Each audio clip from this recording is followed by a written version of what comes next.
think it's insane. It is pointless to pursue it because it will make no difference to the climate or to climate change. The climate will change as it wants to change, no matter how much CO2 we put in the air. So it's a pointless thing to do. It is unachievable. And in the end, as always, it's the poorest amongst us that will pay the highest price proportionally.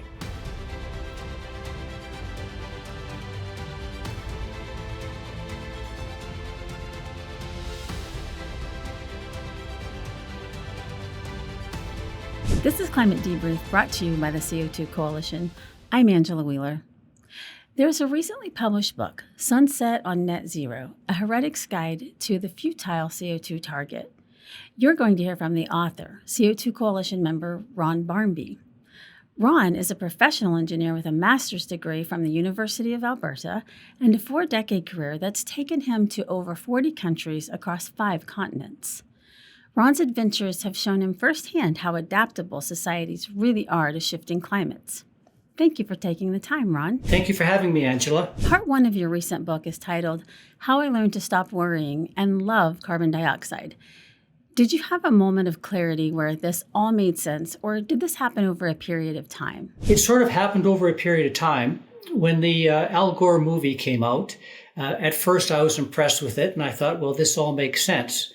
And then as other writers started pointing out the flaws in that movie, I decided, I should look into this more too. And as an engineer, I have a background in physics, and I realized that a lot of the physical characteristics that Al Gore was talking about simply aren't true. So it developed over time. And as it developed over time, some of my friends said, Ron, you should write this down. And so I did, and that was my first book. The second book, the one that you just mentioned, is sort of an update of what's happened since 2020, when the first book was published. What is your analysis of this global effort to reach net zero? Well, I think it's insane. That's what I think. It is pointless to pursue it because it will make no difference to the climate or to climate change. I now declare the Paris Agreement for Climate Change open for signature. More than 170 countries signed the Paris Agreement. They are pledging to take steps to limit the rise of global temperatures to well below 2 degrees Celsius. The climate will change as it wants to change, no matter how much CO2 we put in the air. So it's a pointless thing to do. The second part of it is unachievable, and that's where my engineering background comes in, and many of the engineers that are part of the CO2 Coalition.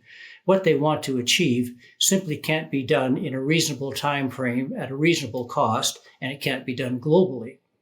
And the third thing about it is the whole thing is unfair because it punishes those that are trying to reduce CO2 emissions to the benefit of those who really are only paying lip service to CO2 emissions. And in the end, as always, it's the poorest amongst us that will pay the highest price proportionally. Your book sums it up well in stating that warming from future CO2 is too trivial and too gradual to justify drastic policy. Could you explain that? Well, there was a paper written in 2019 by 2 coalition members, Dr. Wingarden and Dr. Happer. And it was a paper that explained from physicist to physicist how we can actually measure the amount of CO2 warming that has happened. And by measuring that amount, it confirmed the equations that would predict what would happen if we doubled the CO2 emissions again, or came to a complete doubling. And looking into that paper, I tried to explain in everyday terms how valid it is and what it means. And so in that investigation, I came to the conclusion that this is understandable by many, many people. And if we got the word out, that might help shift the view on the alarmism of carbon dioxide-induced global warming. Is it your position that the push for net zero stems from political exaggeration, followed by media amplification and not empirical science? Is that a fair assessment? I think that's a fair assessment. And one person that I like to quote on that is Margaret Thatcher. And a lot of people don't realize that Margaret Thatcher was trained in Oxford as a chemist, as a research chemist. So she was one of the big people behind pushing for the Paris Agreement, and she wanted to reduce CO2 emissions because she was concerned. But she knew how the scientific method worked because she was trained in it. And when she saw the first reports come out, she changed her mind. And she said, she kind of paraphrased Hamlet, that there isn't method in their madness, there is actually madness in their method. And what Margaret Thatcher pointed out was that the desire to control CO2 emissions worldwide is something that would require a worldwide organization to organize and enforce. And so she saw it in that perspective, that it was a grand multinational global socialist effort to control the economy. I don't think she was far off, but I do think that on the other end of the spectrum, capitalists have found a way to exploit this energy transition and make money that they would otherwise not be able to make. Regarding net zero, your compelling argument cites the work of two other CO2 Coalition members, our chairman, Dr. William Happer, and Dr. William von Wingarden. Their work, as you mentioned, initially a series of academic papers by physicists for physicists, focuses on measuring thermal radiation transfer and had a truly profound effect because it undermines net zero. For one, they use real observations, not models. Can you please explain the difference and why is it worth noting? The scientific method is a way to make sure that we're not fooling ourselves, that we think we understand something that we don't really understand. And it was one thing that another CO2 member, Dr. Clauser, pointed out in his talk to Korean physicist students a couple of years ago, is that you have to go into science with an open mind and an unbiased mind, and you have to report faithfully what you observe. And it's the observations of physical reality that is the link to truth in science. And the computer models that the IPCC relies on aren't based on observations that are linked to reality. They're based on biases that the computer programmers put into their own models. And the brilliance behind the Van Wingarden and Happer paper is that they found an existing public domain database that contained the observations needed to show that the effect of CO2 warming was very small and it's diminishing rapidly. Another important thing to mention is that Dr. Happer and Dr. Van Wingarden's math matches real-world data from space. This follows the scientific method: observe, predict, test, repeat. What you're saying, and especially in your book, that the scientific method is so important. Do you feel it is being neglected and perhaps not followed at the university level today? Unfortunately, I think, Angela, it's worse than that. It's not followed, maybe not at the university level, but I think it's the elementary, junior high, and high school level where it needs to be brought back into the curriculum and taught. It's when 10 and 12-year-old students come home and they're convinced that CO2 is something to be afraid of. That's where the problem starts, and I think that's where the problem has to be fixed. Regarding the paper by Dr. Happer and Dr. Van Wingarden, they didn't just claim CO2 impact is small. They measured it, verified it, and anyone can check their data. They replaced alarmist models with hard, observable facts. How can anyone argue that? And I don't think, Angela, anyone has argued with that. I think the mainstream media and the IPCC have simply ignored it. They haven't addressed it. One thing that is coming out in the United States is that a presidential directive that all science that is backed by the federal government must meet the scientific method standards. And I think that's going to be a huge change worldwide.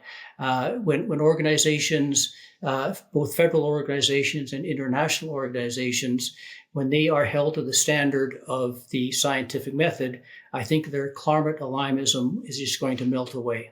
As a former teacher and also as a mother and now at Gigi, I was gratified to see your chapter, Stop Scaring the Children. What compelled you to write this chapter? I'm a grandfather, and my grandkids are very concerned about CO2, and so it takes me a long time to explain to them that there's nothing to worry about. And unfortunately, in a more of a millennial generation, there's been a lot of extreme anxiety amongst that generation about climate change. And unfortunately, there's been some tragedies that have resulted because of that. So I think it's important to stop scaring the children. If you want to deal with a scientific methodology or a proposition you want to bring it forward to trained people who can discuss it intelligently with you. Don't bring it into the classroom of an elementary school and scare children with it. Ron, the second part of your book is Engineering 101 is the doomsday book for net zero. Why is that? Well, because all of the green energy sources and the green machines that run on them, many of them just simply fail when you try to build them. And I think I quote in my book, it was James Michener who said, "Scientists dream of great things, but engineers build them." Well, you can have great dreams. You can dream of creating a solar guidance star like Dr. Happer did, but it's up to engineers to build them, and everyone is crossing their fingers until the thing actually works. And a lot of the propositions that are out in the mainstream media of how we can avoid or reduce our CO2 emissions are either uneconomic, or they hurt the environment more than they help, or they simply don't work. And that's my engineering perspective coming into play.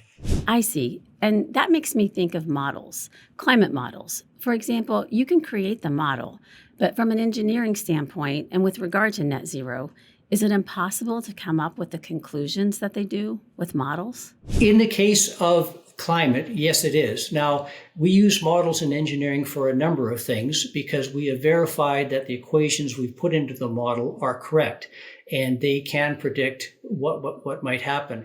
And you might see that in flight simulators.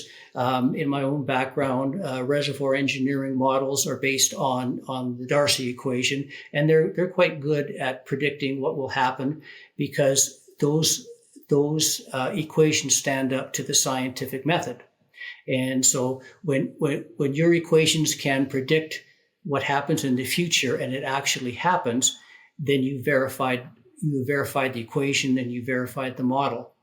The IPCC models, they have equations in there and assumptions that simply aren't verified and they don't predict accurately. One thing that came out of the Van Wintergarten and Happer paper and other papers that are associated with members of the CO2 is that the CO2 warming from the IPCC models has to be at least doubled, and some would claim quadrupled, in order to get the alarmist levels of warming that they predict. And so that factor of 2 or 4 just thrown in to cause more anxiety, that's not science, that's scare tactics. And it's important to point out that the IPCC is a government organization. It's not a science organization. And the other thing is, they say carbon dioxide is the control knob for temperature, and that's not the case, correct? You're absolutely correct. We run on an energy balance, and that energy balance coming from the sun has part to do with the climate on Earth. And as Gregory Wrightstone pointed out in his book, 90% of the global warming effect of CO2 is already behind us. So the next 10% is going to be minimal. So the next 10% is not the control knob of temperature on Earth. Now, if there was no CO2 on Earth, as there is no CO2 on the moon, the first amounts of CO2 added would have a dramatic effect on temperature. But that's way, way behind us. Well, in concluding our conversation, I would like to let our viewers and listeners know that they can get your new book, Sunset on Net Zero, A Heretic's Guide to the Futile CO2 Target, at Amazon. Ron, there are many excellent points in your book we didn't get to. I hope you will join us again soon on Climate Debrief. I'd love to, Angela. Thank you very much. Thank you for watching. The Climate Debrief podcast is funded by listeners like you. If you enjoyed listening to this episode of Climate Debrief, please like, comment, and subscribe. We read all of your feedback. If you are interested in finding out more about the CO2 Coalition and its mission, visit our website at co2coalition.org. Our host and executive producer is Angela Wheeler. Production by Ethan Audie and Scott Wheeler. Technical production and editing by Joseph von Spakovsky.